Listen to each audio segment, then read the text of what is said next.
Donc, bonjour à tous, bienvenue dans ce premier rendez-vous juridique de l'année 2022-2023. C'est un réel honneur pour Kane Lamar de contribuer en partenariat avec la Chambre de commerce et d'industrie Saguenay-Lafière à une meilleure compréhension, je dirais aussi une meilleure diffusion des règles de droit qui sont applicables à notre communauté d'affaires. Nous savons que la loi 25 préoccupe un grand nombre d'entreprises et d'entrepreneurs. Pour cause, non seulement ces dispositions sont complexes et nous invitent à modifier un bon nombre de nos façons de faire, mais en plus, son règlement d'application censé préciser et compléter ces dispositions-là n'est pas encore adopté. Et je fais du pouce sur ce que Sandra disait, non, ce n'est pas stagé, on ne s'est pas parlé avant, mais je tiens à souligner que la Fédération des chambres de commerce a adressé le 22 novembre dernier une demande de sursis dans l'application de la loi 25 au ministre qui en est responsable, qui est Jean-François Roberge. Le sursis demandé serait en vigueur tant et aussi longtemps que ce règlement-là d'application ne serait pas adopté. Dans d'autres demandes qui sont faites, je ne veux pas faire de redite avec ce que ma collègue Sandra a énuméré, mais il y a des demandes de compensation pour la communauté d'affaires. À ce jour, à ma connaissance, aucune suite n'a encore été donnée à cette demande-là de sursis, de sorte que la loi 25, oui madame, oui monsieur, est bel et bien en vigueur au moment où on se parle. Je souhaite que ce webinaire vous outille afin de mieux comprendre cette loi et à tous, un excellent rendez-vous juridique. Alors, merci Jean-Pierre. J'aimerais maintenant vous présenter nos deux conférenciers de ce matin. Tout d'abord, Maître Stéphanie Turber, titulaire d'un baccalauréat en droit de l'Université de Sherbrooke et d'une maîtrise en droit des technologies de l'information de l'Université de Montréal. Elle a débuté sa carrière en droit des affaires et s'est rapidement intéressée à la propriété intellectuelle et aux technologies, des domaines qui alimentent sa curiosité pour l'innovation. Au quotidien, elle élabore des stratégies pour protéger les droits d'auteur, les marques de commerce, les dessins industriels, les secrets de commerce et les noms de domaine, tant au Canada qu'à l'étranger. Bienvenue, Maître Turber. Merci. Ensuite, Maître Adam Ansari pratique le droit des affaires depuis 2020 au bureau de Saguenay. Il est titulaire d'un certificat en administration des affaires de l'École de gestion de l'Université de Sherbrooke et d'un baccalauréat en droit délivré par la même institution. Au cours de son parcours académique, Maître Ansari a également approfondi ses connaissances juridiques en matière de propriété intellectuelle. Il est reconnu pour ses rédactions complètes et ses dossiers bien ficelés. Il est créatif et polyvalent. Sa passion pour le droit l'incite à toujours aller au fond des projets qu'il entreprend.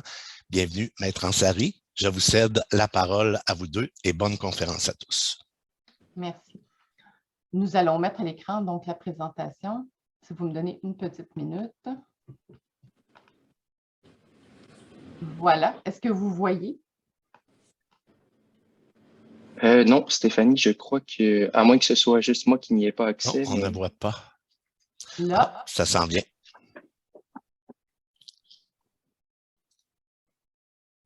Vous me direz quand c'est à l'écran. Voilà, c'est à l'écran. Ça y est. Parfait, donc je vais débuter. Eh bien, merci à tous de votre présence et merci également à la Chambre de commerce de nous donner, de nous offrir plutôt cette tribune là, pour nous permettre de vous entretenir sur un sujet qui prend peu à peu de l'ampleur, à savoir la protection des renseignements personnels.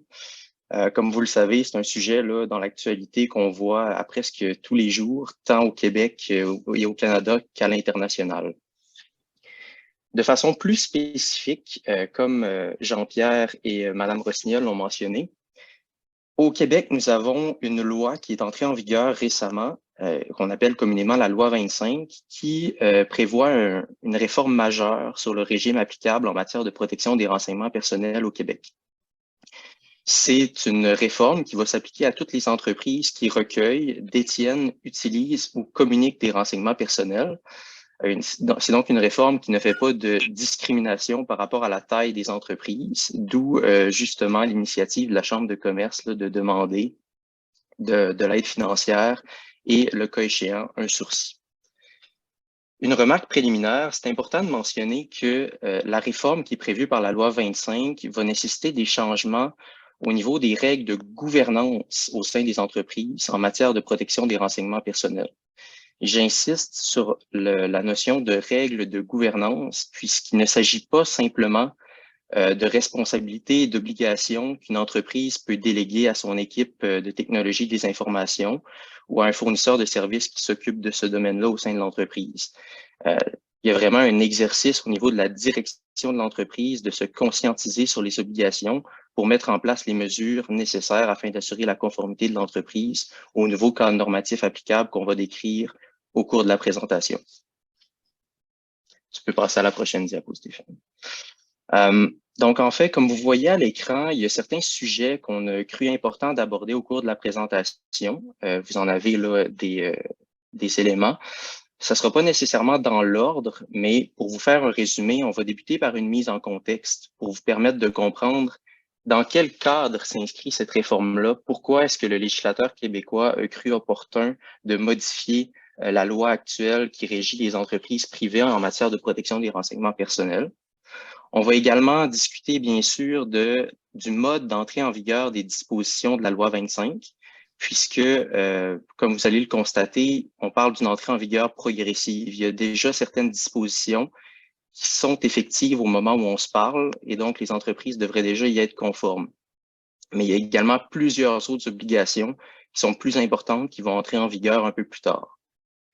Par la suite, on va parler naturellement des impacts concrets de ces nouvelles dispositions-là et des nouvelles obligations sur les entreprises. Puis on va essayer de vous donner des éléments de réponse importants par rapport à des pratiques que vous pouvez déjà mettre en place pour vous préparer là, à l'entrée en vigueur massive de dispositions qui va survenir dans moins d'1 an. On va vous glisser quelques mots sur les amendes et les pénalités qui peuvent guetter les entreprises qui seraient en situation de dérogation par rapport à certaines nouvelles obligations prévues dans la loi 25. Il y avait déjà des amendes et des pénalités prévues dans la loi sur la protection des renseignements personnels dans le secteur privé, que je vais appeler pour le reste de la présentation là, la loi 25, qui est la loi applicable aux entreprises privées qui est essentiellement modifiée par la loi 25. La loi 25 porte ces amendes et pénalités-là à un autre niveau vraiment. On va vous donner un aperçu un peu plus loin dans la présentation. Par la suite, on va essayer de vous vulgariser certaines notions juridiques incontournables en matière de protection des renseignements personnels. Le but n'étant bien sûr pas de vous prodiguer un cours de droit magistral, mais vraiment de vous permettre de comprendre l'essence de certaines notions vraiment importantes, de sorte que dans le cadre des activités de votre entreprise, vous allez peut-être développer des réflexes de savoir, ah, cette notion-là pourrait s'appliquer, ça pourrait être opportun d'aller chercher des conseils d'un spécialiste pour assurer de la conformité des actions qu'on va poser en conséquence. Et par la suite, on va démystifier le fameux rôle du responsable des renseignements personnels, qui est un rôle important qui est édicté dans la loi 25 et dont devra se doter toute entreprise qui est assujettie à la loi. Et bien sûr, on va avoir des périodes de questions là, pour vous permettre de nous adresser vos questionnements le cas échéant par rapport au contenu de la présentation. Donc, commençons un peu par une mise en contexte. Comme je vous l'ai mentionné, la loi 25 va entraîner des impacts concrets sur les règles de gouvernance que les entreprises vont devoir mettre en place en matière de protection des renseignements personnels. Il faut savoir que la loi 25 résulte de la sanction du projet de loi 64. Donc, une fois que le gouvernement, si vous voulez, a confirmé, le Parlement plutôt a confirmé son accord au projet de loi 64, devenu la loi 25, qui a été sanctionné le 22 septembre 2021 et dont la première vague de dispositions est entrée en vigueur 1 an plus tard, donc le 22 septembre dernier. On va y revenir un peu plus loin. À ce stade-ci, retenez que la loi 25 a comme objectif principal d'assurer aux citoyens un meilleur contrôle sur leur renseignement personnel, de façon à assurer que les entreprises soient davantage conscientes et transparentes par rapport à leurs pratiques en matière de protection des renseignements personnels.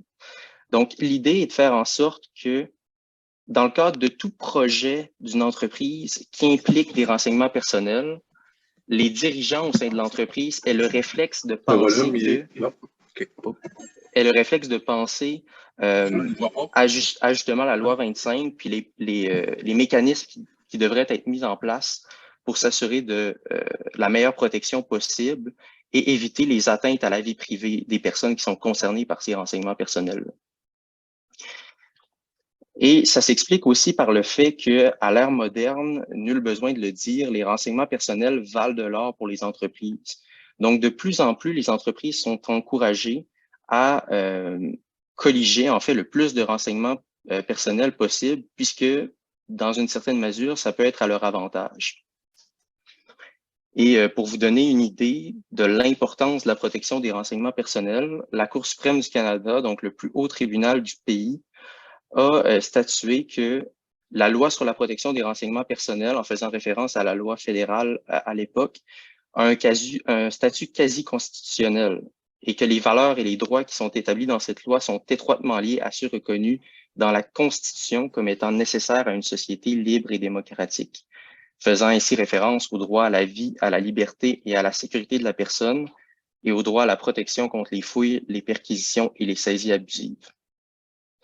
Donc, vous comprenez toute l'importance sous-jacente à cette réforme-là.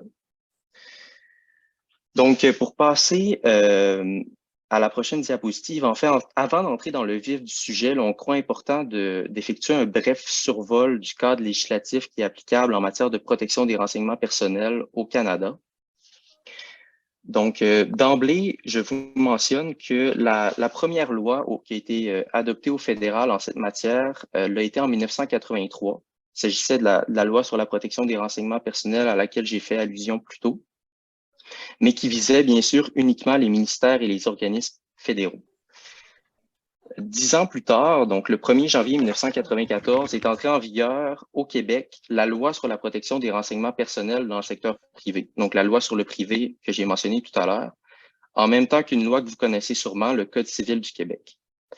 Ce faisant, le Québec est devenu la première province en Amérique du Nord à assurer par voie législative une protection des renseignements personnels aussi bien dans le secteur privé que dans le secteur public. Parce qu'on avait déjà une loi qui s'appliquait pour les organismes publics au Québec, la loi sur l'accès aux documents des organismes publics et la protection des renseignements personnels.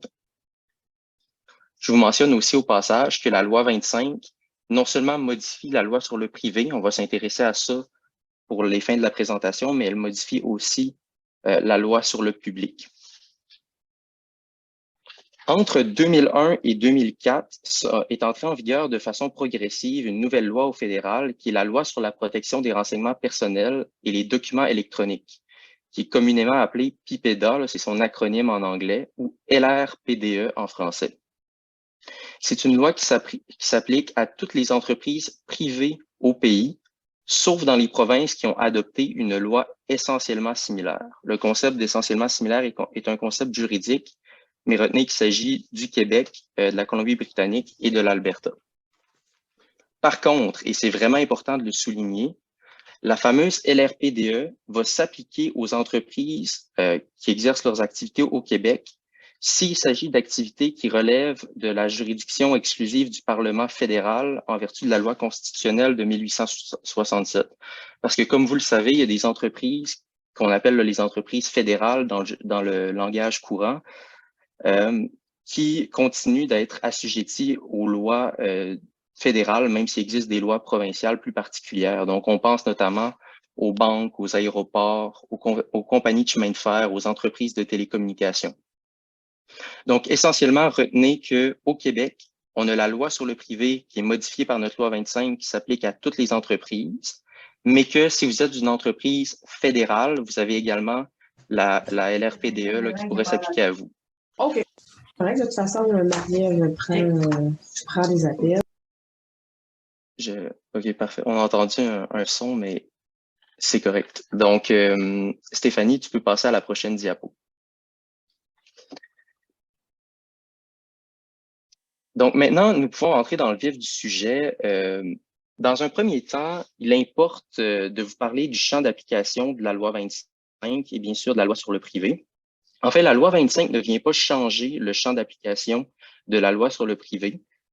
Toutefois, elle précise que les renseignements personnels qui vont être recueillis par une entreprise, mais qui vont être conservés par une tierce partie, sont assujettis. Donc, évidemment, on veut éviter qu'une entreprise collige des renseignements personnels, après ça, les fasse conserver par une tierce partie puis se lavent les mains, disent je n'ai pas d'obligation en vertu de la loi. Ça ne fonctionne pas.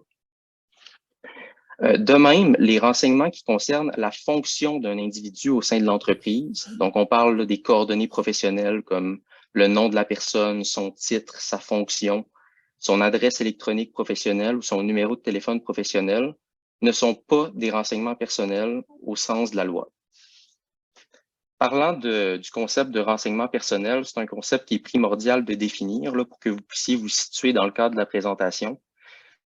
Donc, en fait, un renseignement personnel, c'est un renseignement qui permet, seul ou conjointement avec d'autres renseignements, d'identifier une personne physique directement ou indirectement. À l'écran, on vous donne une série d'exemples de renseignements qui peuvent constituer des renseignements personnels, comme le prénom, le nom, l'adresse électronique, les numéros de téléphone, l'âge, l'origine ethnique, numéro d'assurance sociale, information de crédit, information sur l'état de santé ou sur l'état matrimonial. Donc, ce sont tous des renseignements qui, seul ou conjointement avec un autre, pourraient mener à identifier une personne physique donnée, donc comme vous et moi. Il faut aussi mentionner qu'un renseignement personnel, c'est pas nécessairement uniquement un renseignement qui a été recueilli par une entreprise, par exemple par l'intermédiaire d'un formulaire rempli par un client.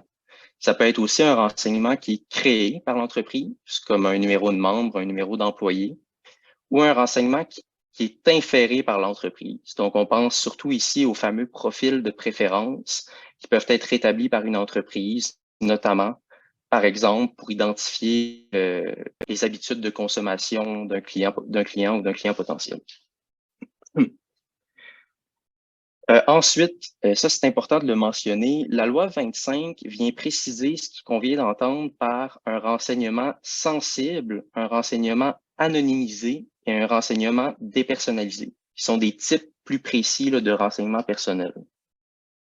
Je vais vous dire en quoi c'est important, mais tout d'abord, un renseignement sensible, c'est un renseignement qui, de par sa nature, donc notamment médicale, biométrique ou autrement intime, ou en raison du contexte de son utilisation ou de sa communication, suscite un haut degré d'attente raisonnable en matière de vie privée.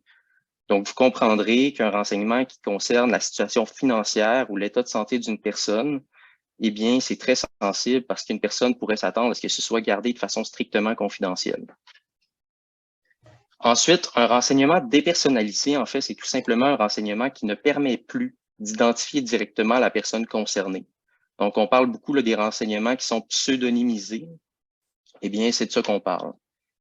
Et finalement, le renseignement anonymisé, c'est un renseignement qui ne permet plus, mais de façon irréversible, d'identifier directement ou indirectement une personne concernée.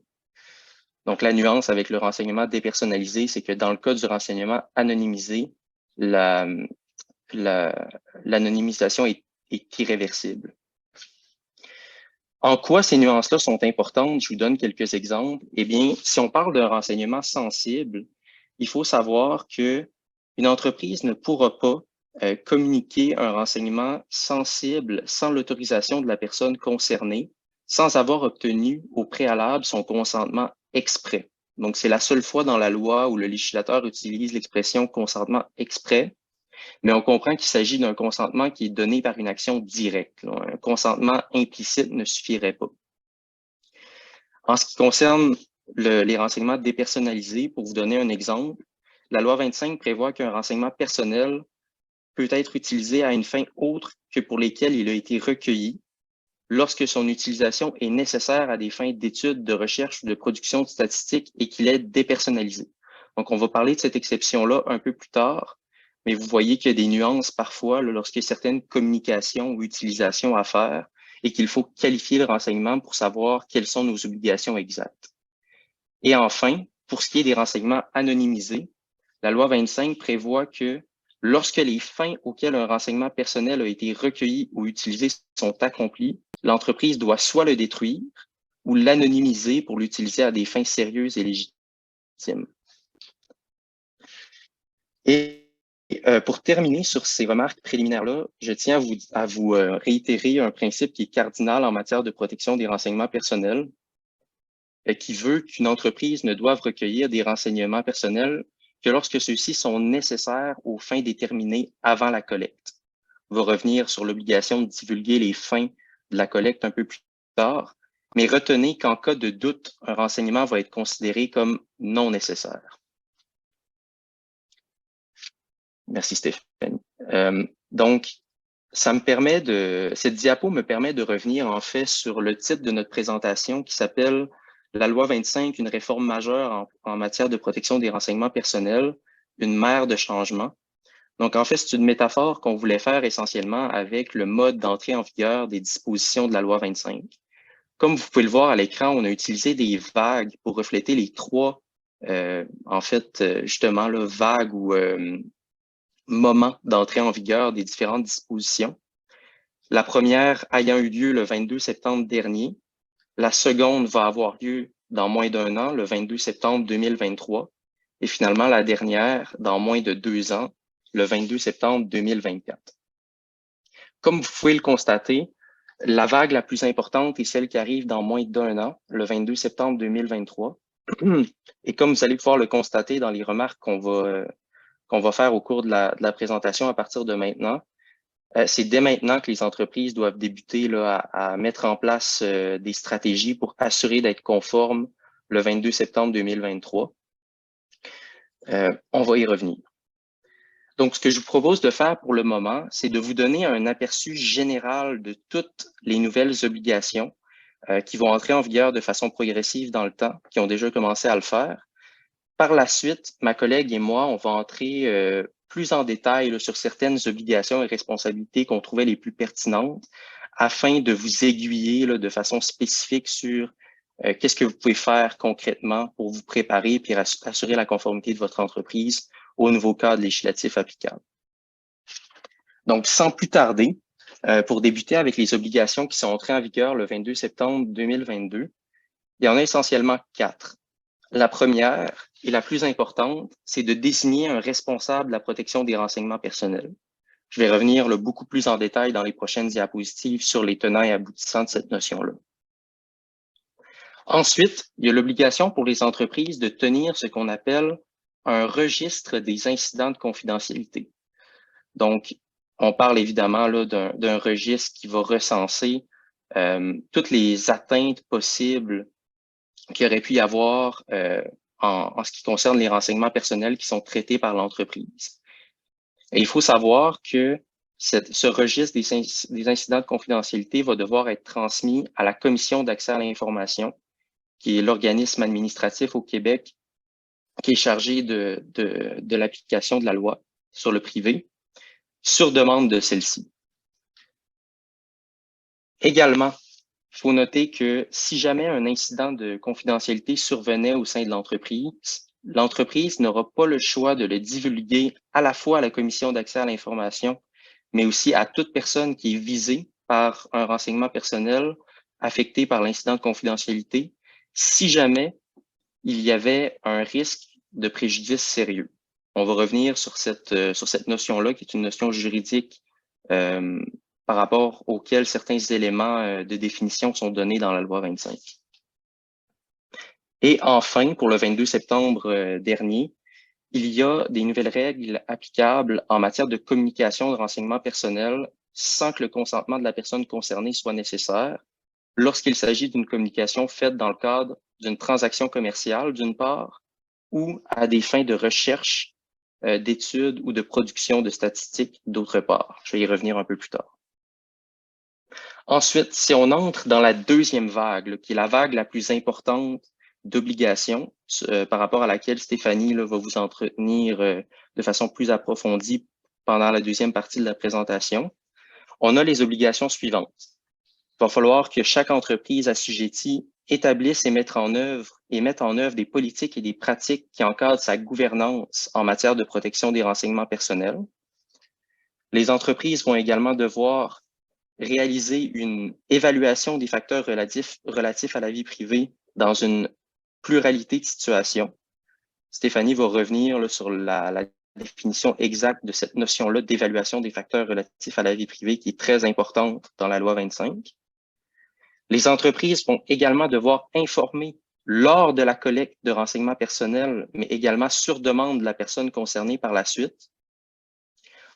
des fins auxquelles les renseignements personnels sont recueillis, les moyens par lesquels les renseignements sont recueillis, les droits d'accès et de rectification de la personne concernée qui sont prévus dans la loi 25.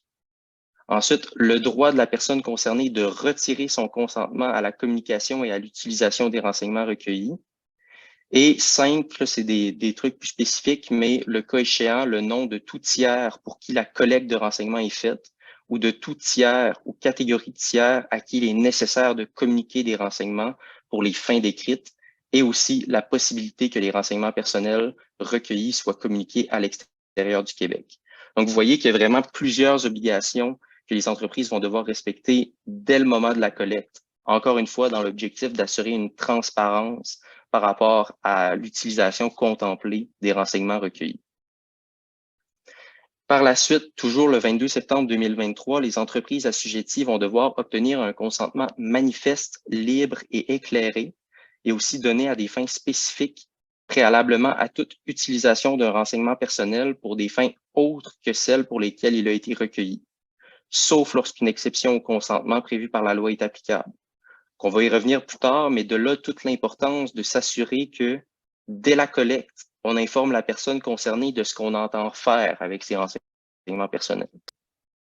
Ensuite, il va y avoir des nouvelles règles applicables en ce qui concerne, dans le fond, le design, la fabrication de tout produit ou appareil technologique. Notamment, les entreprises vont devoir activer par défaut les paramètres qui assurent le plus haut niveau de confidentialité à l'égard de tout tel produit ou service offert au public, sans qu'une intervention soit nécessaire de la part de la personne concernée. Donc, autrement dit, si vous avez, par exemple, des fonctions qui permettent de recueillir des renseignements sur la localisation d'une personne, ces renseignements-là vont devoir être par défaut désactivés. Ensuite, sans entrer dans le détail, il y a plusieurs autres obligations qui entrent en vigueur concernant les entreprises qui utilisent des technologies pour recueillir des renseignements personnels.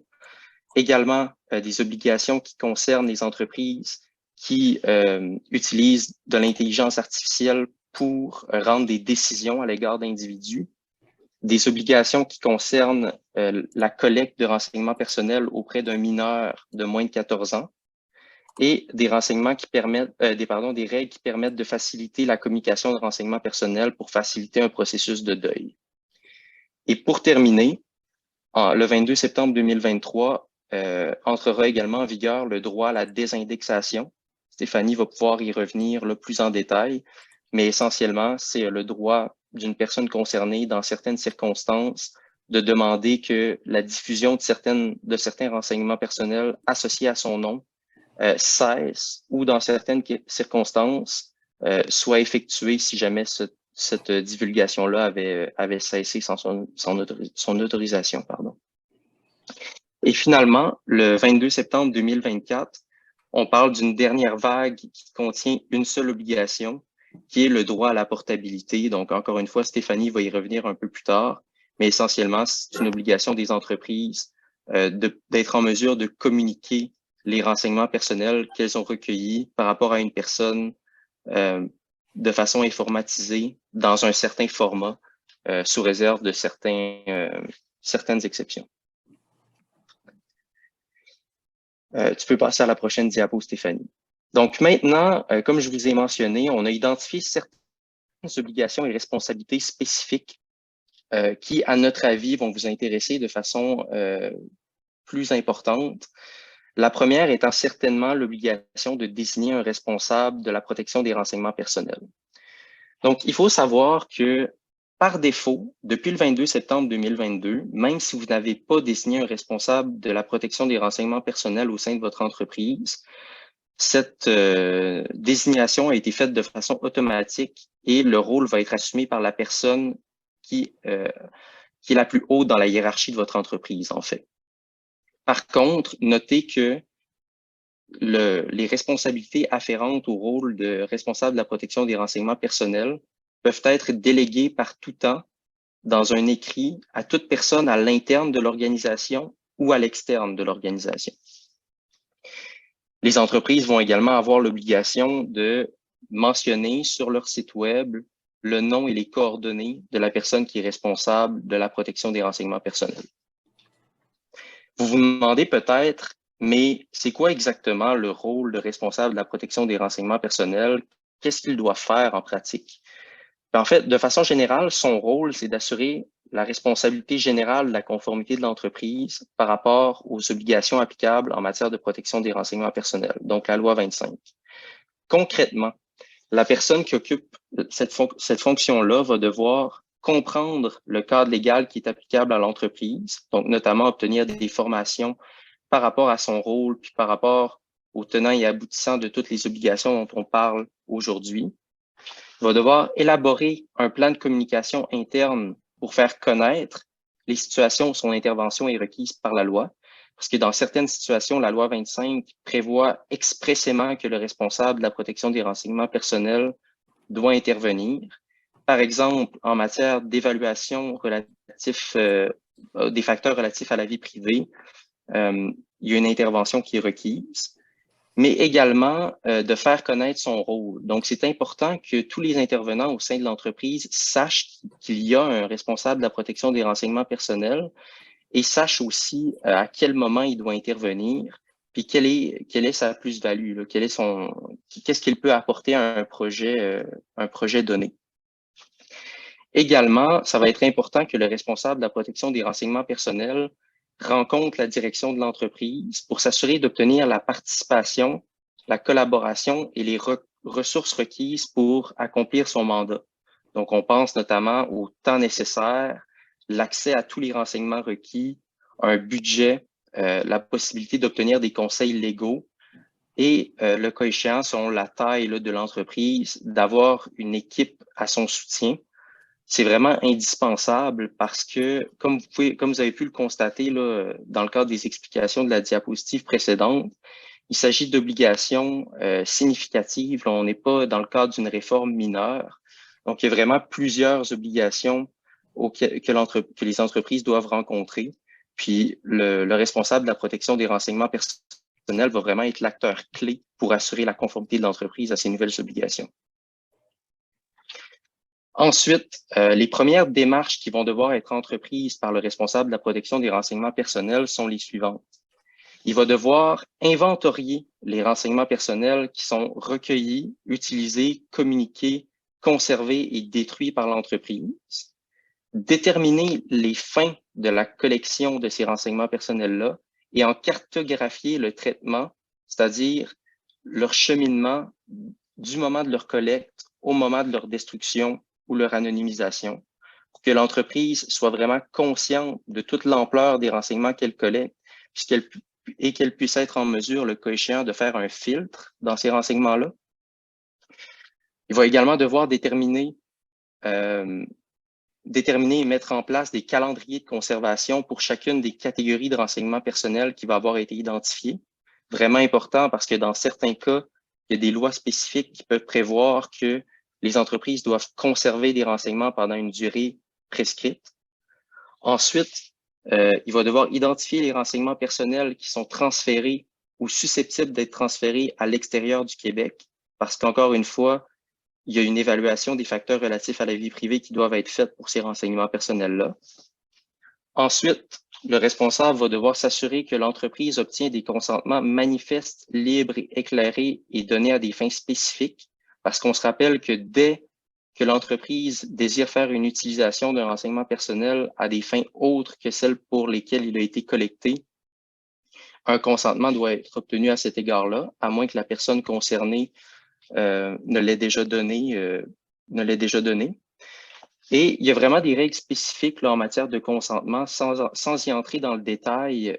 Si une entreprise demande un consentement à une personne par écrit, le consentement va devoir être demandé de façon distincte de toute autre information qui est transmise à la personne concernée.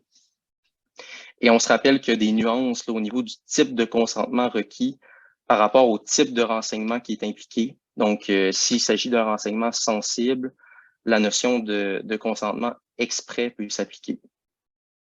Ensuite, le responsable va devoir s'assurer de la conformité des contrats conclus avec les partenaires de l'entreprise par rapport aux nouvelles règles prévues dans la loi 25, parce que c'est une chose de s'assurer que sa propre entreprise est conforme à la loi 25, mais il faut s'assurer que ses partenaires si jamais il y a des renseignements personnels qui sont impliqués dans le contrat qui est envisagé, soient également conformes de leur côté. Parce qu'on se rappelle qu'on ne peut pas se laver les mains, notamment si on communique des renseignements personnels à un tiers pour que celui-ci les conserve. Ensuite, le responsable va devoir établir et réviser la planification de l'entreprise en matière de prévention et de gestion des incidents de confidentialité.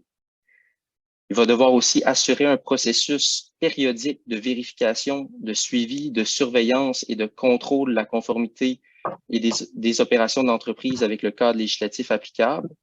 Donc, pour s'assurer notamment que les mécanismes qui ont été mis en place demeurent cohérents avec l'évolution du droit applicable en matière de protection des renseignements personnels. Parce que oui, on a la loi 25, mais il faut savoir que celle-ci va être interprétée par les tribunaux.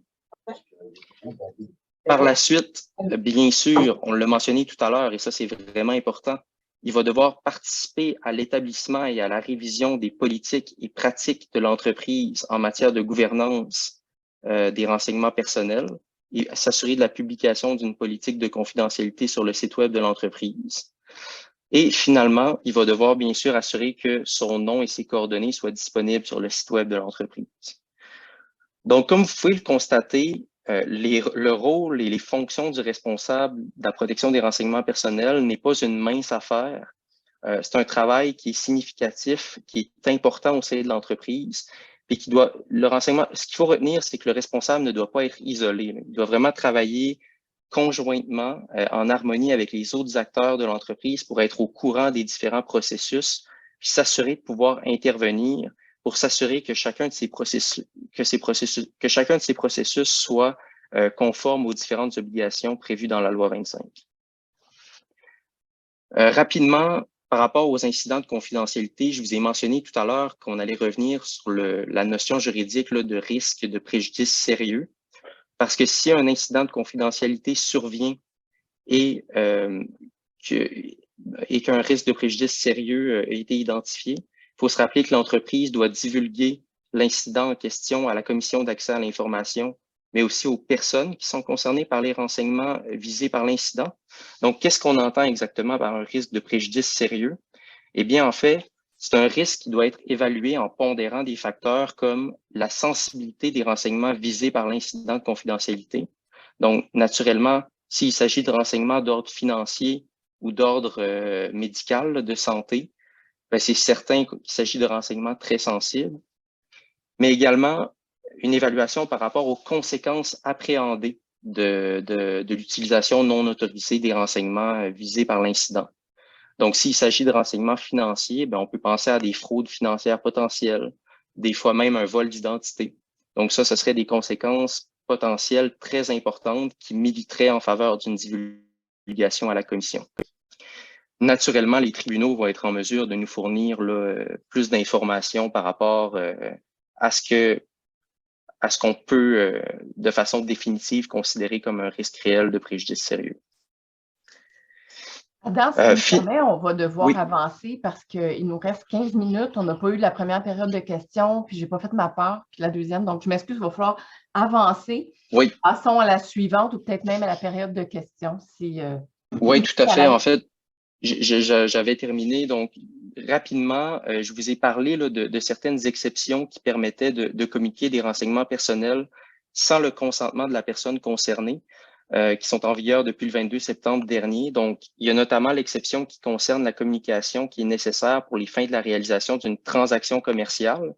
C'est sur celle-là que je vais attirer votre attention. L'autre, nous pourrons la passer étant donné les contraintes de temps. Essentiellement, retenez que si vous avez une transaction commerciale en vue qui implique de communiquer des renseignements personnels, ça va pouvoir être fait sans obtenir le consentement des personnes concernées, dans la mesure où vous concluez une entente de confidentialité qui respecte certains critères prévus dans la loi 25 avec l'autre partie. Et retenez que si la transaction aboutit, donc si elle est réalisée, l'autre partie qui va avoir reçu la communication des renseignements personnels va pouvoir continuer, en fait, va pouvoir les conserver en conformité avec les dispositions de la loi, dans la mesure où les personnes concernées sont avisées dans un délai raisonnable que les renseignements sont désormais détenus par une nouvelle entité en raison de la réalisation de la transaction. Donc, L'autre exception n'est pas nécessairement très importante, c'est assez niché, donc je vais d'ores et déjà céder la parole à Stéphanie et le cas échéant, là, vous permettre d'adresser les questions. Merci beaucoup, Adam. Ça a été très, très instructif, bien fait. Avant de continuer, on va passer à la période de questions. J'aimerais vous dire un petit mot avant qu'on prenne les questions. On a au sein de Cain-Lamar vraiment des ressources dédiées à ce champ de pratique, soit la protection de la vie privée et la protection des renseignements personnels. On a également au sein de l'équipe donc des gens, des professionnels qui s'occupent de l'accès à l'information. On a des ressources situées dans nos 14 places d'affaires au Québec. Donc, il y en a une près de chez vous, c'est certain, au Saguenay. Dont Adam Ansari. Nous travaillons en équipe pour interpréter la loi, vous conseiller, vous accompagner. Donc, n'hésitez pas à nous appeler pour nous rejoindre et poser vos questions. Donc, on va prendre des questions pour une petite période courte de 5 minutes. Merci. Oui, bonjour. Si je peux me permettre, Dominique Desbiens, je suis technicien informatique chez Cycle de Vinci. Je suis ici depuis le mois d'avril et votre conférence tombe à point parce que nous sommes en train de compléter présentement un projet justement de mise en place de solutions de sécurité dans l'entreprise. J'ai justement des réunions là aujourd'hui et la semaine prochaine pour mettre ça en place. Et justement, la loi 25 était une de nos priorités aussi pour la prochaine année. Là, ce que je peux constater, c'est que le responsable de la protection des renseignements semble être quand même un poste assez chargé là, en tâches et tout ça. Donc, est-ce que vous recommandez d'avoir une personne spécifique uniquement pour ça dans l'entreprise ou même, comme vous mentionnez tantôt, vous proposez des ressources là, pour nous aider, mais est-ce qu'on peut aller vers une ressource externe aussi pour faire appliquer ça? Oui, tout d'abord, bonjour. Puis oui, c'est une question qui est très pertinente. En fait, c'est sûr que ça va toujours dépendre de la taille de l'entreprise, mais c'est certain que lorsqu'on parle d'une entreprise qui a une taille considérable, effectivement, le rôle devrait être assumé par une personne, bien sûr, qui a les compétences pour le faire. Puis cette personne-là devrait être soutenue dans le cadre de son rôle par tous les intervenants requis, ce qui peut impliquer là, des personnes à l'externe. Il faut savoir que le rôle à proprement parler peut être assumé par une personne à l'interne de l'organisation, mais il peut aussi être délégué en partie à une personne à l'externe de l'organisation. Donc, il y a possibilité de faire ça. Il faut juste s'assurer que ce soit fait dans un écrit. OK. Merci, merci Nicolas. Adam, on a une question aussi dans le chat de Nicolas Vaillancourt. Doit-on faire signer des consentements en date d'aujourd'hui rétroactivement à nos employés à l'emploi depuis quelques années? Des consentements de façon rétroactive. Il faut savoir que la loi, dans le fond, n'a pas de portée rétroactive. Donc, elle va entrer en vigueur aux dates qui sont prévues de façon progressive. Mais c'est certain que de façon prospective, lorsqu'un consentement est requis en vertu de la loi, il va devoir être fait en bonne et due forme, c'est-à-dire conformément aux caractéristiques qu'on lui a données, libre, manifeste, éclairé et donné à des fins spécifiques. Mais il n'y a pas de notion de rétroactivité dans la loi. Merci. Question de Marie-Pierre Roy dans le chat. Est-ce que les OBNL sont également visés par l'application? Exemple, les renseignements personnels des administrateurs. Oui, en fait, la loi 25 ne fait pas de discrimination. Donc, toute entreprise, quelle que soit sa forme, toute entreprise privée, là, bien sûr, y compris les OBNL, qui traitent des renseignements personnels sont assujettis à la loi. Par contre, Stéphanie va avoir l'opportunité d'y revenir, mais certaines mesures qui doivent être mises en place vont devoir être proportionnées par rapport à l'étendue des renseignements qui sont traités par l'entreprise. Donc, on ne s'attendra pas nécessairement à ce qu'un petit OBNL ait une politique de confidentialité publiée sur son site web de la même envergure qu'une grosse entreprise multinationale qui recueille des tonnes de renseignements personnels.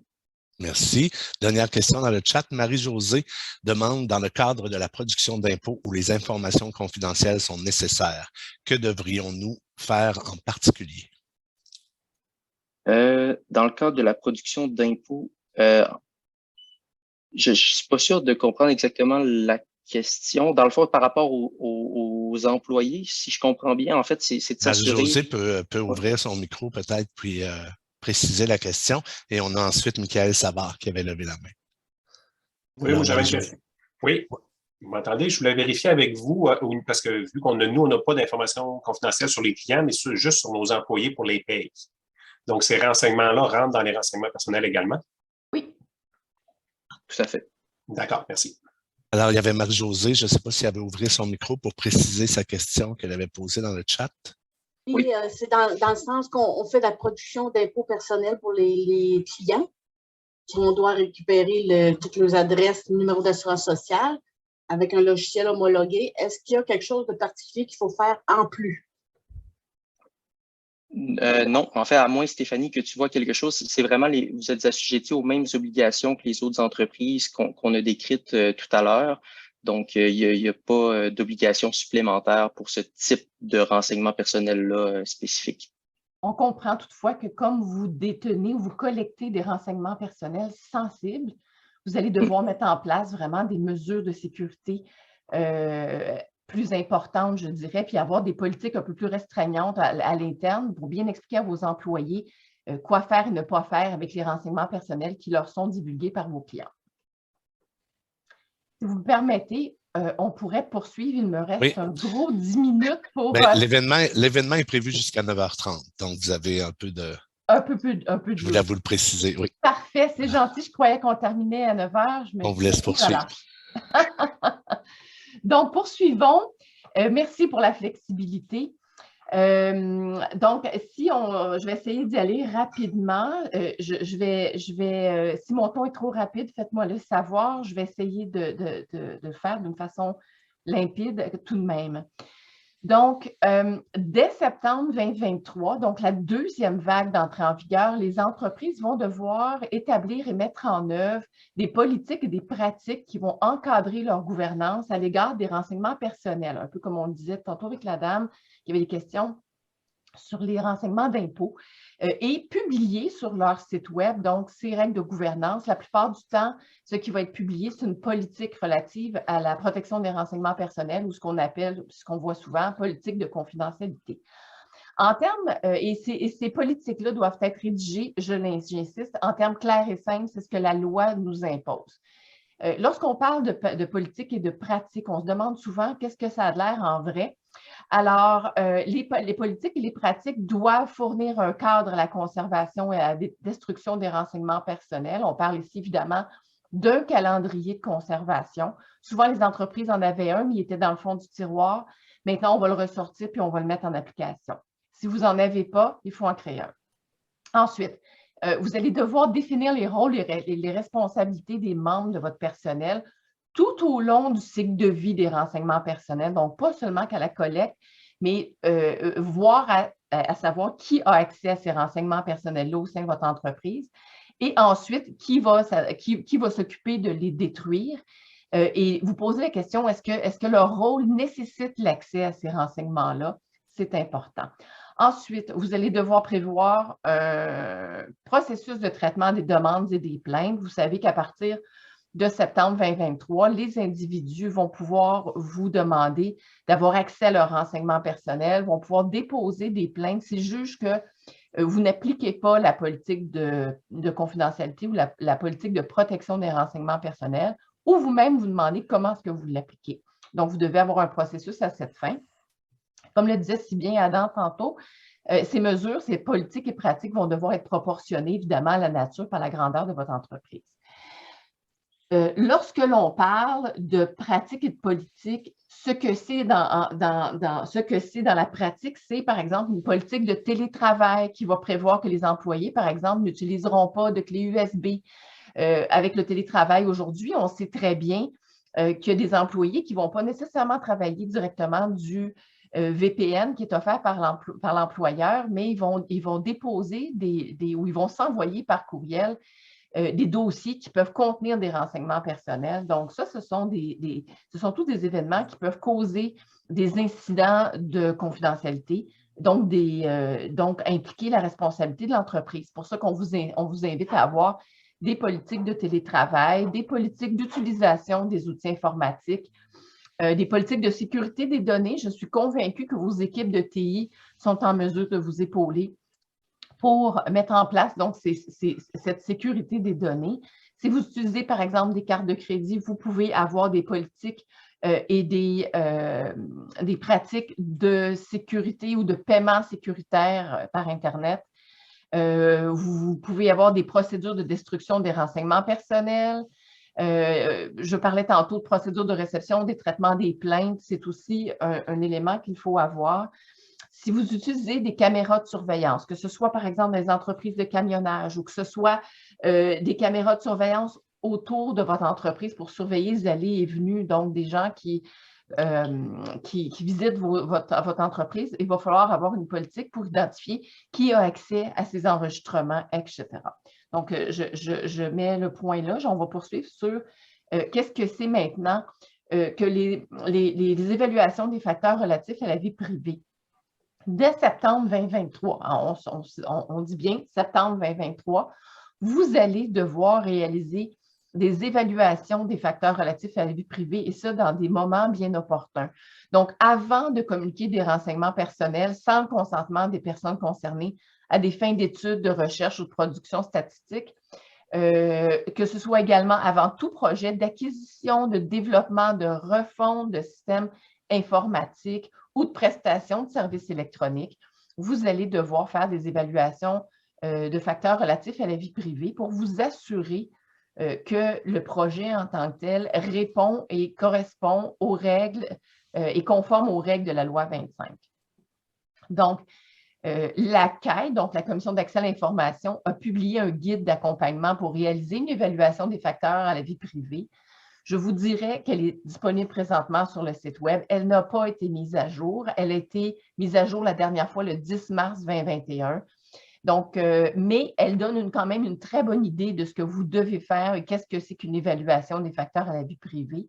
Ce que c'est dans la vraie vie, c'est un processus préventif qui vise à mieux protéger les renseignements personnels et à mieux respecter la vie privée des personnes physiques pour lesquelles vous collectez des renseignements personnels. L'objectif est de vous rendre conscient des renseignements personnels que vous collectez puis qu'est-ce que vous faites avec par la suite. J'inviterai les gens à mettre peut-être leur micro sur mute pour éviter les bruits de fond. Merci. Donc, je disais tantôt que la CAI a publié un guide. Ce guide va être appelé « Évoluer ». Vous comprendrez que la CAI est en train de travailler sur la mise à jour de ces outils pour vous permettre justement et accompagner les entreprises dans cette marche, dans cette démarche donc, de conformité. Donc, l'évaluation en tant que telle, c'est un exercice où on évalue les facteurs qui peuvent avoir un impact, que ce soit positif ou un impact négatif sur les renseignements personnels et sur la vie privée des individus pour lesquels on collecte des renseignements. Ensuite, elle doit déterminer donc si votre projet est conforme à la loi. Elle doit identifier les risques d'atteinte à la vie privée qui est engendré évidemment par ce projet-là. Et on doit mettre en place, à la suite de cette évaluation-là, des stratégies pour soit éviter ces risques-là ou les réduire de façon efficace. Parmi les pratiques et les politiques de confidentialité qu'on parlait tantôt, donc il est important de comprendre pour les entreprises, il est important d'avoir un plan de réponse aux incidents que je n'appellerai pas nécessairement cyber-incidents, parce qu'il faut se rappeler que la loi 25 ne vise pas seulement que les renseignements qu'on détient de façon électronique. La loi 25 vise également les renseignements qu'on détient dans nos documents papier. Il y en a certainement d'entre vous qui fonctionnent encore avec du papier, des vrais dossiers qu'on a sur le coin de nos bureaux.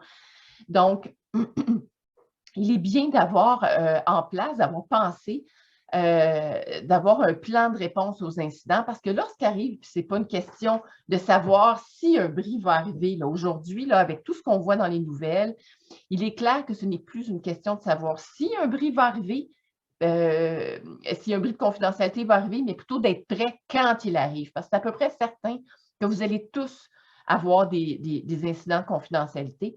Et lorsque l'incident arrive, on ne veut pas être pris comme une poule sans tête. Donc, courir partout, pas savoir qu'est-ce qu'on fait, à qui on s'adresse, etc. Donc, ce qui est important de faire, c'est de faire une mise en place d'un plan de réponse. Vous voyez à l'écran ici un tel plan, donc une préparation, une détection, une analyse, endiguement, éradication, puis évidemment une restauration de nos systèmes. Je ne rentrerai pas dans les détails qui sont sur la diapo.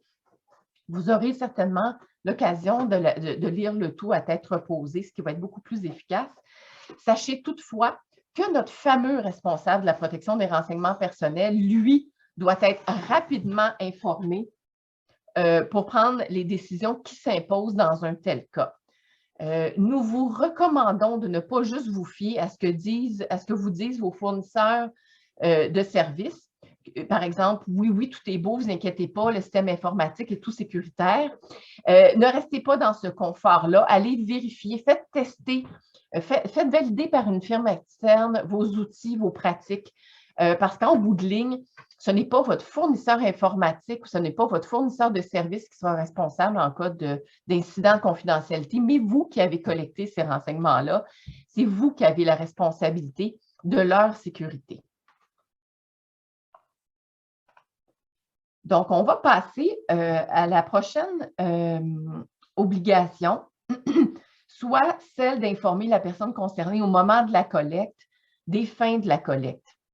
Donc, l'exercice ici vise à avoir une transparence. C'est l'exercice visé par la loi. On veut que les entreprises soient transparentes par rapport à leur pratique et ce qu'ils font avec les renseignements personnels. Donc, à compter de septembre 2022, au moment de recueillir les renseignements personnels, vous allez devoir informer les personnes concernées des fins de la collecte, des moyens de la collecte, les droits d'accès, leurs droits d'accès et leurs droits de rectification de ces renseignements, le droit de retirer leur consentement et le droit des personnes concernées de déposer une plainte. Normalement, on les invite à déposer une plainte auprès de nous pour qu'il y ait une discussion entre l'entreprise et l'individu. Et si l'individu n'est pas satisfait de cette réponse, il pourra ensuite s'adresser à la caisse. Normalement, c'est ce qu'on souhaite.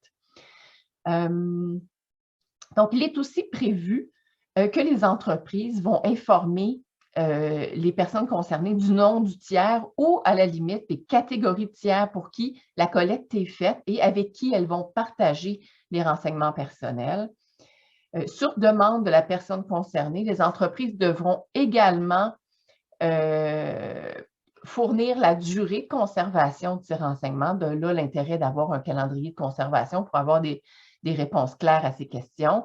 Et les coordonnées du responsable de la protection des renseignements personnels, c'est évidemment, ce n'est pas déjà publié sur votre site Internet, on sait que c'est une obligation.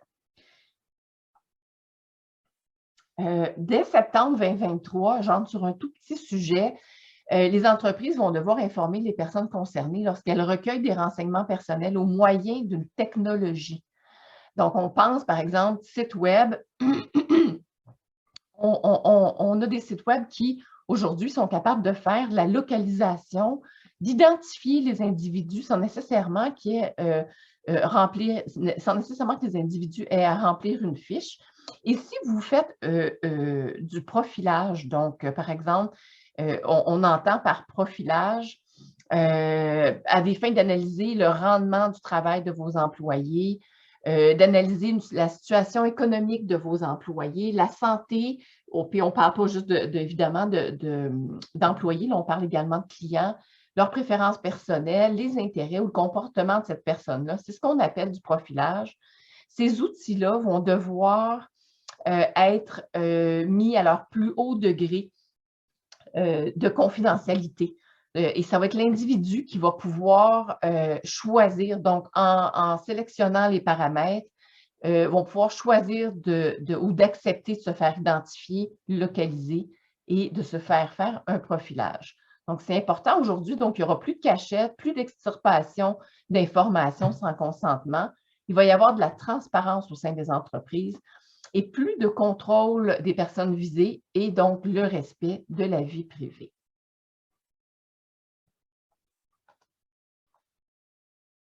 Alors, dès septembre 2023, toute entreprise devra protéger la vie privée par défaut. C'est le fameux concept européen de « privacy by design » qui a été incorporé dans le fond dans notre loi 25. Les entreprises donc, qui recueillent des renseignements personnels, qui offrent, je viens de le dire, au public un produit ou un service technologique qui dispose de paramètres de confidentialité vont devoir, dès le lancement, par exemple, de leurs produits technologiques, assurer que les paramètres sont à leur plus haut niveau de confidentialité. Je mets une petite parenthèse, cette exigence ne s'applique pas aux témoins de connexion au Québec. Aussi, dès septembre 2022, donc, il y a des nouvelles règles qui encadrent le consentement des personnes concernées par la collecte, la communication et l'utilisation de leurs renseignements personnels. La loi 25 vient vraiment là, renforcer, on sait qu'avec l'ancienne loi sur le privé, on avait l'obligation de colliger des consentements. Ici, la loi 25 vient renforcer ce consentement-là. On demande que le consentement soit manifeste, libre, éclairé et sollicité à des fins spécifiques. Pourquoi? Parce que dans nos anciennes pratiques, ce qui arrivait, c'est que les entreprises mettaient dans leur politique de confidentialité donc toutes leurs pratiques, mais mettaient le consentement, indiquaient que le consentement était un consentement implicite. Donc, les gens ne lisaient pas de façon courante l'ensemble de la politique de confidentialité parce que, bon, parfois, c'est somnifère. Puis, bon, les gens n'ont plus nécessairement ni l'attention ni le temps. Et donc, on camouflait à même ces politiques de confidentialité le consentement en disant, voici, c'est ce qu'on fait, c'est ce qu'on fait. Puis on présume qu'à cause que vous avez lu on présume que vous avez lu notre fameuse politique de confidentialité, puis qu'en raison de votre utilisation, forcément, vous consentez à l'utilisation de vos renseignements personnels. Et les anciennes politiques de confidentialité ne précisaient pas les pourquoi de la collecte et qu'est-ce qu'on faisait avec les renseignements personnels par la suite. Donc, aujourd'hui, on ne pourra plus faire ça. Il va certainement falloir reviser, si vous en avez déjà, des politiques de confidentialité pour s'assurer de mettre très clairement, dans un langage simple et clair, donc pas du verbiage légal, les raisons pour lesquelles vous collectez ces renseignements. Et qu'est-ce que vous faites avec? Ensuite, je vais attirer votre attention pour ceux qui ont des produits qui pourraient s'adresser à des mineurs.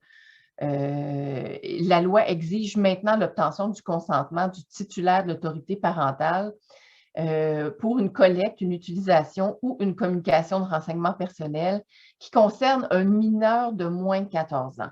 Si vous avez des produits qui visent des mineurs, mais qui ont plus de 14 ans, on comprendra que les renseignements que vous allez collecter seront des renseignements donc un peu plus sensibles et pour lesquels vous devrez vraiment mettre en place des mesures de protection, mais vous n'aurez pas à obtenir l'autorisation parentale pour des mineurs de plus de 14 ans. Sachez que la loi retire aux entreprises la possibilité de communiquer sans le consentement des personnes concernées des listes nominatives et revise complètement les règles qui encadraient l'utilisation des renseignements personnels à des fins de prospection commerciale ou des fins philanthropiques. Donc, il y a des consentements qui vont devoir être obtenus à ces fins-là. Je vais passer rapidement à la prochaine diapositive. Je vois le temps filer. Dès septembre 2023, toute entreprise va devoir, avant de communiquer des renseignements à l'extérieur du Québec, faire une évaluation des facteurs relatifs à la vie privée, la fameuse évaluation dont je parlais tantôt. Donc, la communication des renseignements personnels à l'extérieur du Québec va pouvoir s'effectuer si l'évaluation démontre que les renseignements personnels bénéficieraient d'une protection qui est adéquate et que la communication fait l'objet d'une entente écrite respectant certaines modalités. Donc, avec votre fournisseur, par exemple, si vous avez un fournisseur infonuagique ou un fournisseur qui fait l'hébergement de vos données, dès septembre 2023, vous aurez à mettre en place un contrat avec ce fournisseur pour s'assurer que le contrat contient certaines dispositions dont une obligation pour le fournisseur de services de n'utiliser les renseignements personnels qu'aux fins de la prestation de service. Vous allez comme avoir fait d'avance une évaluation des facteurs relatifs à la vie privée. Donc, dans le contrat, vous allez mettre des modalités pour atténuer les risques identifiés par l'évaluation que vous avez faite. Vous allez mettre en place des mesures, vous allez vous assurer que votre fournisseur va mettre en place des mesures pour assurer la confidentialité des renseignements personnels, comme par exemple des pare-feux, des mots de passe, etc. Il va y avoir également dans cette entente une obligation du fournisseur d'informer le responsable désigné de toute violation, tentative de violation de la confidentialité. Donc, à partir du moment où il y a une tentative d'incident ou d'accès, un accès inautorisé, unautorisé, je m'excuse, je cherche mes mots en français, je pense en anglais, je suis désolée. Donc, un accès non autorisé, votre fournisseur de services va devoir aviser votre responsable de la protection des renseignements personnels pour qu'il puisse faire ensemble l'évaluation nécessaire au risque potentiel là, de préjudice sérieux de l'individu. Vous allez devoir obtenir de la part de votre fournisseur donc une collaboration en cas d'incident de confidentialité. Vous allez pouvoir vous permettre de mettre un droit d'audit pour permettre à votre responsable d'effectuer au besoin, on fait ça de façon très raisonnable, peut-être une fois par année, une vérification relative aux exigences de confidentialité. Et je vous invite à mettre en place ou à demander à vos fournisseurs de services infonuagiques d'avoir en place une assurance, une police d'assurance relative à la protection des renseignements personnels et de cybersécurité. Vous pouvez même vous-même en avoir une. C'est une police d'assurance qui est très, très utile. Je vais continuer. Donc, nous avons commencé à voir de plus en plus la mise en place de ce qu'on appelle des Data Protection Agreements dans les entreprises. C'est souvent une annexe conjointe à nos contrats avec nos fournisseurs de services, laquelle a été inspirée la plupart du temps des fameuses Standard Contractual Clauses qui ont été développées en Europe, ce qui fait qu'on a une tendance de ce que j'appelle la création de la tendance de ce que j'appelle l'effet domino de responsabilité, où chaque organisation qui communique des renseignements personnels demande à son vis-à-vis de prendre la responsabilité de la protection des renseignements personnels. Donc, un correspond à un ou à l'autre. Parfois, on voit même la demande dans ces fameuses ententes de confidentialité d'être certifié ISO 27001 ou avoir la certification SOC 1 ou SOC 2. Donc, je vous en informe. Je vais passer à la prochaine diapo. Je vois le temps filer. Il ne m'en reste presque pas, donc on devrait y arriver. Sachez que la loi 25 accorde de nouveaux droits aux personnes concernées, soit le droit à la rectification et le droit d'exiger que cesse la diffusion de renseignements personnels qui sont indexés ou désindexés, en fait, qui sont indexés par un hyperlien, par exemple, dans un site web. On pense à nos fameux médias sociaux où est-ce qu'on est existant plus qu'à vie, je dirais, de façon indéfinie. Donc, pour éviter ça, maintenant, la loi exige que si un individu le demande, le site web ou le média social qui diffuse certains renseignements le désindexe, le cas échéant. Donc, on ne se retrouve plus dans le néant d'Internet et ne plus avoir de contrôle sur nos renseignements personnels. Donc, c'est ce qu'on appelait en droit européen le droit à l'oubli. On a le droit à l'oubli ici et celui-ci rentre en vigueur en septembre 2023. Donc, maintenant, on a notre dernière disposition qui rentre en vigueur en septembre 2024. C'est une toute petite dernière vague, comme vous avez pu voir sur notre diapo. C'est la disposition, c'est ce qu'on appelle le droit à la portabilité. Donc, maintenant que les entreprises vont avoir fait leurs devoirs, vont avoir fait la cartographie de leurs renseignements, vont avoir mis en place des mesures pour localiser facilement les renseignements personnels, qu'elles vont pouvoir permettre aux individus d'avoir accès aux renseignements personnels qu'ils détiennent, où ils vont devoir maintenant permettre aux individus de faire la demande de transférer leurs renseignements personnels à un tiers de leur choix de façon sécuritaire et dans un format structuré couramment utilisé. Je vous explique. Il y a eu trop souvent de prise en otage de clients et de renseignements personnels par des fournisseurs de services qui disaient « si je t'envoie les données, ça va être dans un format illisible, donc ça ne me donne rien de te l'envoyer, ton prochain fournisseur de services ne sera pas capable de lire les fameuses données. » Donc, la loi est venue pallier à cette difficulté. Donc, à partir de septembre 2024, une personne qui est concernée par un renseignement personnel que vous avez collecté peut vous demander de communiquer ce renseignement-là à une entité tierce de son choix Et donc, vous allez devoir le faire dans un format qui est couramment utilisé, structuré, afin que la personne tiers puisse être en mesure d'utiliser, de lire ces informations-là. Je fais une petite parenthèse qui est fort importante. Cette demande de transfert exclut les renseignements que vous avez créés ou inférés. Donc, les renseignements personnels que vous allez devoir transférer, c'est ceux que vous allez avoir collectés de la personne, de l'individu, non pas ceux que vous allez avoir créés sur l'individu. Le numéro, par exemple, que vous allez avoir donné à votre client n'aura pas besoin d'être transmis à ce tiers, ni les informations que vous avez pu inférer. Donc, ça, c'est important. Autre note importante, cette obligation de transfert, donc ce droit à la portabilité, ne vous oblige pas à détruire les renseignements personnels que vous avez détenus une fois que le transfert a été fait. Toutefois, si ces renseignements-là ne sont plus utiles aux fins que vous avez déterminées, vous avez le choix soit de les détruire ou soit de les anonymiser pour des fins de statistiques. Parce que sachez qu'une fois qu'un renseignement personnel a été anonymisé, donc on ne peut pas retourner au fichier source qui permet d'identifier l'individu, donc c'est une anonymisation sans retour.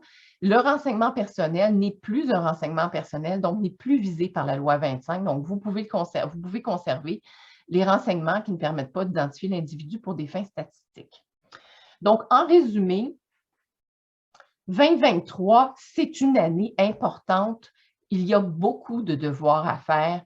Vous devez mettre en place des procédures et des bonnes pratiques dans vos entreprises. Le responsable de la protection des renseignements personnels que vous allez nommer à l'interne ou à l'externe a un très grand et important rôle à jouer. Il aura bien sûr à entretenir un contact régulier avec les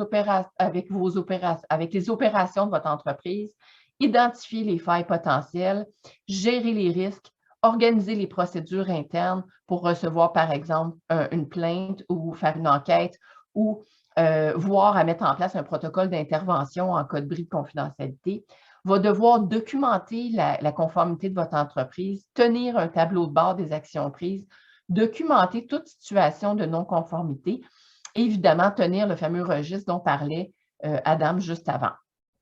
Donc, en plus de ça, votre responsable va initier et alimenter une réflexion globale dans l'entreprise, identifier des besoins spécifiques, par exemple, en formation pour que les employés soient bien conscientisés des risques d'un incident de confidentialité, des bonnes pratiques, et de façon systématique et récurrente, va devoir réévaluer année après année, ou peut-être même sur des cycles plus courts, donc la conformité de l'entreprise et effectuer là, vraiment un contrôle effectif des mesures mises en place, soit analyser régulièrement les rapports de détection, tester et auditer régulièrement les mesures de sécurité mises en place dans l'entreprise, apporter évidemment des correctifs nécessaires avec l'équipe technologique ou l'équipe des ressources humaines et maintenir évidemment ses connaissances légales et techniques et opérationnelles. Donc, voilà pour ce volet. Je vous amène maintenant, il me reste 2 slides, sur les mécanismes réparatoires qui entrent en vigueur dès septembre 2023. Sachez que dès septembre 2023, la loi 25 reconnaît le droit d'un particulier d'être indemnisé pour le préjudice subi résultant d'une atteinte illicite à ses droits.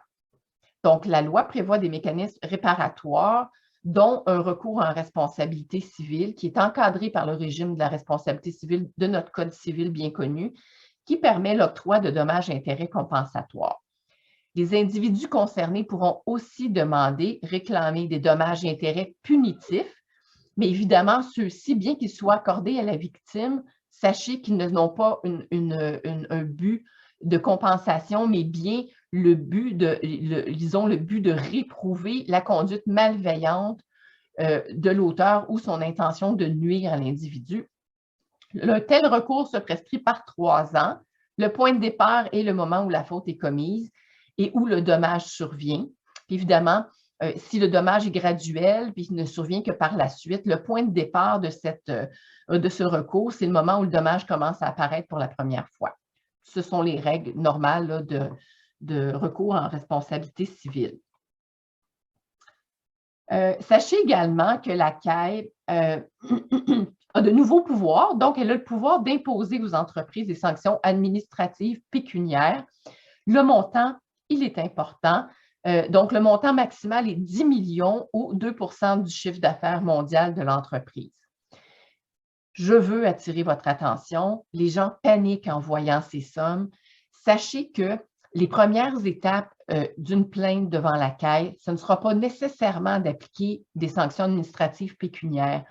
La CAI va devoir, a comme mission au départ, de permettre aux individus de faire les devoirs nécessaires pour être conformes à la loi. Donc, elle va inciter à la mise en place de mesures pour soit remédier à des manquements ou atténuer les conséquences qui ont été vécues. Donc, sachez qu'en tout temps, s'il y a une plainte devant la CAI, cette personne peut s'engager auprès de la CAI à prendre des mesures nécessaires pour remédier au manquement à la conformité ou atténuer les conséquences. Donc là, peut-être qu'il y aura certaines sanctions pécuniaires qui ne seront pas nécessairement de 10 millions du coup, évidemment, mais plutôt de légères sommes peut-être pour dédommager la personne qui a été visée ou qui a subi un préjudice. Cet engagement, sachez qu'il doit énoncer les actes et les omissions qui constituent un manquement. Celui-ci pourra inclure évidemment des conditions que la CAI estimera nécessaires pour corriger le tir. Si l'engagement est accepté par la CAI, qu'il est respecté, la personne qui exploite l'entreprise ne peut faire l'objet d'une sanction administrative pécuniaire à l'égard des actes et des omissions qui ont été mentionnés dans l'engagement.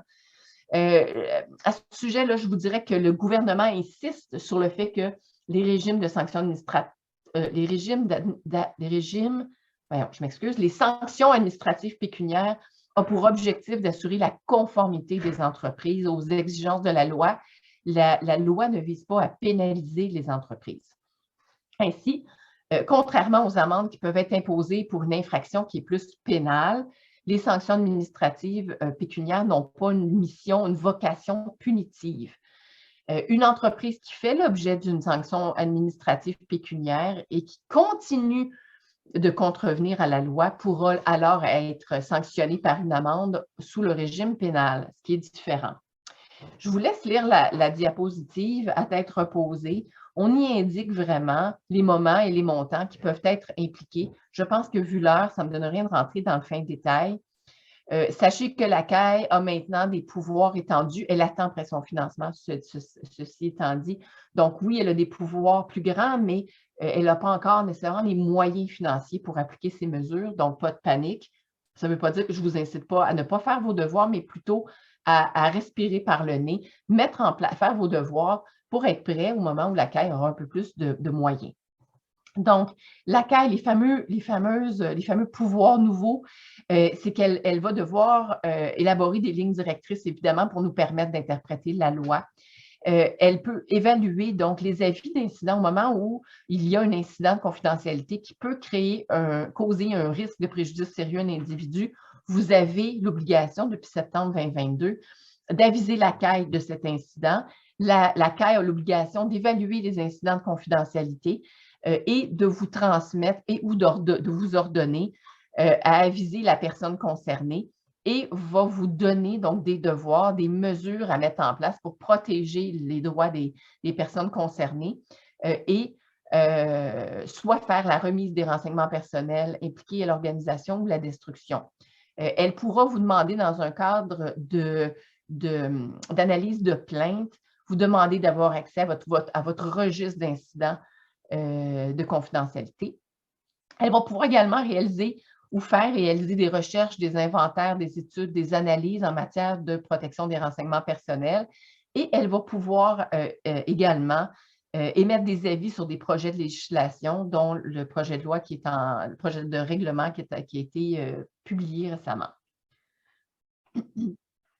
Enfin, vous avez devant les yeux un tableau des conséquences possibles. Donc, je vais vous laisser lire ces lignes à tête reposée. C'est un outil de référence pour vous.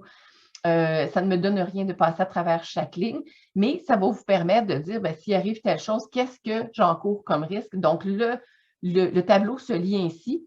Quiconque fait un des gestes ci-dessous. Donc, quiconque ne fournit pas les informations requises pour procéder à la collecte, etc., encourt soit un recours personnel, soit une sanction administrative, mais ne fera pas l'objet de plainte pénale, ainsi de suite. Donc, je vais juste vous le dire parce que parfois, un tableau, ce n'est pas évident à lire. La dernière diapositive, donc, il est important de savoir que le non-respect des obligations à la loi 25 peut également engager la responsabilité de vos administrateurs. En effet, là, la loi, vous m'excuserez une seconde, c'est beaucoup de mots en si peu de temps. Donc, en effet, en vertu de l'article 93 de la loi sur le privé, qui n'a, by the way, pas été modifié par la loi 25, si une personne morale commet une infraction prévue à la présente loi, l'administrateur, le dirigeant ou le représentant de cette personne morale qui a prescrit ou autorisé l'accomplissement d'un acte ou l'omission d'un acte qui constitue une infraction à la présente loi ou qui a consenti est considéré partie à l'infraction et donc passible d'une peine qui est prévue. Donc, soyez attentifs à ce détail. Les principes généraux à retenir derrière ces exercices à faire, c'est la responsabilité. La responsabilisation, vous devez, comme entreprise, vous responsabiliser par rapport aux renseignements personnels que vous collectez. Vous devez déterminer les fins de la collecte des renseignements personnels et vous demander, est-ce que j'en collecte pas un peu trop? Il ne faut pas oublier que dans la loi, il y a un principe de nécessité. Il faut que la collecte ait un but, ait une justification nécessaire. Si la fin n'est qu'utile, c'est-à-dire que ce serait bien pratique d'avoir dans nos renseignements, je ne sais pas moi, que l'individu préfère le steak haché au steak au T-bone, ben, c'est peut-être juste une information qui est non nécessaire. Donc, par conséquent, soyez conscients et si ça arrive, ben, retirez ces mentions, ces demandes de vos formulaires de questionnement. Ensuite, donc, j'y reviens, la limitation de la collecte, le critère fondamental qui doit guider vos choix en matière de collecte, c'est la nécessité. Et puis, donc, en cas de doute, sachez qu'un renseignement en vertu de la loi est réputé non nécessaire. Voilà. Donc, en conclusion, j'arrive là-dessus. Je vais terminer sur une maxime que j'ai apprise alors que j'étais en maternelle. Imaginez-vous, ça fait longtemps et qui s'applique encore aujourd'hui. Donc, rien ne sert de courir, il faut partir à point. Donc, avant d'ouvrir la période de questions, je prends 2 petites minutes encore pour vous dire que notre cabinet a 14 bureaux dans la province du Québec et que nous serons plus curieux de vous accompagner dans ce processus de conformité et qu'on offre évidemment différents forfaits, différentes formations, différents outils et que vous avez des professionnels près de vous pour vous aider dans cette lourde tâche. Voilà, on prend les questions maintenant. Merci beaucoup pour votre attention et merci à la Chambre pour nous avoir invités. Merci, Maître Turber. Merci, Maître Ansari. C'est vraiment très complet comme information. Première question de Alexandra. Je vous invite à ouvrir votre caméra et votre micro. Oui, bonjour. Donc, merci pour toutes ces informations, mais effectivement, c'est énormément d'informations. Je sais que quelqu'un en début avait demandé est-ce qu'on allait avoir accès premièrement au PowerPoint ou à l'information que vous avez donnée. La réponse est oui. Oui, parfait. Je vais vous l'envoyer cet après-midi. Parfait, merci. Puis aussi, en fait, là, c'est que c'est ça. En général, on dit souvent, ça prend des politiques, ça prend des ci, des ça. J'ai pas vu, là, encore nécessairement, j'ai peut-être pas tout vu, mais sur le site de la CAI, en fait, là, j'ai pas vu énormément d'exemples de formulaires ou, tu sais, une piste comme de solutions pour nous aider là-dedans parce que ça fait beaucoup, puis ou une liste là, claire, mettons, tantôt, vous en avez nommé beaucoup, là, je les ai toutes inscrits, là, tu sais, une politique sur ça, une politique sur ça. Où est-ce qu'on part, où est-ce qu'on peut là, avoir de l'information pour nous aider là-dedans? Je m'excuse si je disparais, hein, c'est parce que ma fille est partie à l'université et elle me laissé son chien et elle est en train de gruger mes dossiers. Je suis désolée. Est-ce qu'Adam, tu veux débuter la réponse à la question? Sinon, je peux y aller. C'est comme tu veux. Oui, ben en fait, au niveau des ressources qui sont disponibles, c'est sûr que la loi étant entrée en vigueur assez récemment, il y a encore beaucoup de travail à faire du côté de la CAI. Là, nous, de notre côté, on se tient vraiment à jour à ce niveau-là, puis on a constaté que de plus en plus, il y a des documents visant à accompagner les entreprises qui sont mis en ligne.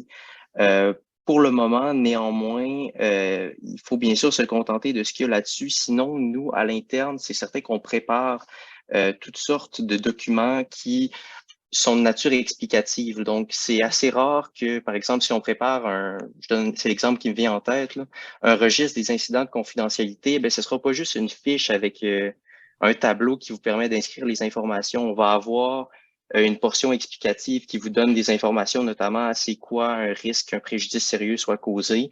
Fait que ça vous aiguille encore davantage sur la manière d'utiliser le document qu'on vous fournit. Mais effectivement, pour le moment, je suis complètement d'accord avec vous. Il manque d'informations par rapport à différents concepts prévus dans la loi. Ça, c'est... Ben, merci. Autre question? Il y a des questions dans le chat. Je vais essayer de voir les premières. Si je comprends bien, il n'y a pas d'exception qui s'applique aux solutions de gestion de capital humain et de paye qui servent ultimement à la cueillette et à l'administration d'informations sensibles et confidentielles. Non, il n'y a pas d'exception. La loi est vraiment faite pour que ça s'étende à tout renseignement qui vise de façon directe ou indirecte d'identifier un individu.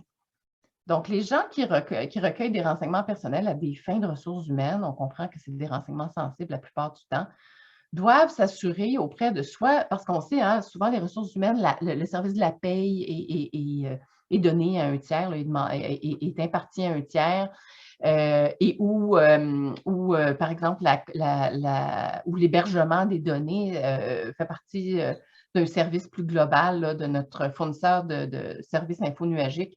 Avec ces tiers, ce qu'il faut faire, c'est d'avoir en place une convention qui vise à assurer la sécurité, la protection des renseignements personnels qui lui sont communiqués, comme je le mentionnais tantôt, et que ce tiers s'engage et donne des représentations et garanties, on s'entend, sur les moyens qu'il a mis en place pour protéger ces renseignements-là. Vous pouvez inclure dans ces contrats-là donc un droit d'audit pour vous permettre peut-être une fois par année d'aller vérifier au besoin s'il a mis en place effectivement les mesures de sécurité adéquates. Merci. On a Marie-Pierre Roy qui a levé la main. J'ai de la misère à figurer. Je suis directrice de la Chambre de commerce à Saint-Félicien. Je suis la seule employée de l'entreprise. J'ai de la misère à me figurer qui nommer comme responsable des renseignements, alors que je suis la seule à m'auto-collecter mes renseignements personnels. Et par ailleurs, les seuls autres renseignements personnels et donc non professionnels par rapport à nos membres, par exemple, mais les seuls renseignements personnels que je collecterais, ce sont les données personnelles des administrateurs qui sont ensuite publiques sur le registraire des entreprises. Et j'ai aucune idée comment me positionner dans tout ça. Je comprends. D'autant plus que en fait, c'est une bonne nouvelle. C'est plus que vous avez peu de renseignements personnels que vous collectez. Je ne dis pas que votre responsabilité est moindre, mais évidemment, vous aurez des mesures, des politiques, des pratiques beaucoup moins grandes à mettre en place, là. Donc, il faut que, comme le disait Adam tantôt, il faut vraiment que ce soit proportionnel à ce que vous collectez. Dans votre cas, bien, idéalement, vous avez certainement, vous collectez ça, vous conservez ça certainement sur un logiciel ou sur votre ordinateur. Donc, s'assurer que votre ordinateur a un mot de passe, que ce soit seul vous qui ayez accès et pas d'autres employés qui auraient votre mot de passe, par exemple, ou d'autres personnes. Ensuite, si jamais vous partagez ces renseignements-là avec des tiers, s'assurer d'avoir un contrat avec ces tiers, de vous assurer que ce tiers ne peut pas divulguer ces renseignements-là des tiers. Je comprends que certains renseignements qui se retrouvent au REC, là, ça c'est normal aussi. Bien qu'ils se retrouvent au REC, ça ne veut pas dire que ce ne sont pas des renseignements personnels, ceci étant dit. Ce n'est pas parce que les renseignements sont parfois publics que c'est nécessairement que ce ne sont pas des renseignements personnels. Je ne sais pas, Adam, si tu veux ajouter à ça. Non, je trouve que c'est très complet. Puis, généralement, de mon côté, je suis administrateur d'un organisme à but non lucratif. Puis souvent, dans les informations qu'on a à propos des administrateurs, bien que certains soient publiés au REC, comme Stéphanie l'a mentionné, ils sont généralement aussi associés à des renseignements personnels qui sont pas au REC, comme un numéro de téléphone personnel. Donc, d'où quand même l'importance de s'assurer d'avoir une politique, là, un cadre de gouvernance proportionné qui permet quand même d'assurer la conformité avec la loi 25. On a une autre question dans le chat. Est-ce qu'il existe une durée limite de détention des renseignements personnels à partir du moment où l'accord est demandé aux particuliers? La réponse est non. Tant aussi longtemps que l'individu ne retire pas son consentement, il est possible de conserver ses renseignements personnels. Mais attention, si les fins pour lesquelles on a collecté le renseignement personnel, supposons que, je ne sais pas moi, on l'a collecté parce que l'individu a rempli une fiche sur notre site Internet pour commander un produit X, mais que ce compte demeure inactif, je ne sais pas, on n'a pas de chiffre magique, là, mais supposons que son compte demeure inactif pour 2-3 ans, bien, la fin a été accomplie, il a acheté son produit, puis après ça, il n'y a plus d'autres contacts. Donc, la fin, comme elle est accomplie, on doit soit détruire, soit anonymiser ce compte-là. Il n'y a pas de chiffre magique. C'était vraiment à vous d'établir un calendrier de conservation, soit en fonction de vos codes de déontologie. N'oubliez pas, là, les codes d'éthique, les codes de déontologie comprennent parfois des obligations en matière de conservation des renseignements. Il y a la loi aussi, par exemple, si vous conservez les renseignements personnels à des fins fiscales, si vous conservez les renseignements personnels pour des raisons légales, par exemple, en cas de poursuite, on sait que le barreau, nous, on a des obligations de conserver les dossiers au moins 10 ans. Je pense que c'est rendu à 7 ans, mais en tout cas, supposons 10 ans. Bien, à ce moment-là, nos calendriers de conservation sont faits en conséquence. Mais si un client, on a un client, son dossier est inactif depuis plus de 10 ans, bien, on a l'obligation de détruire ses renseignements personnels et son compte.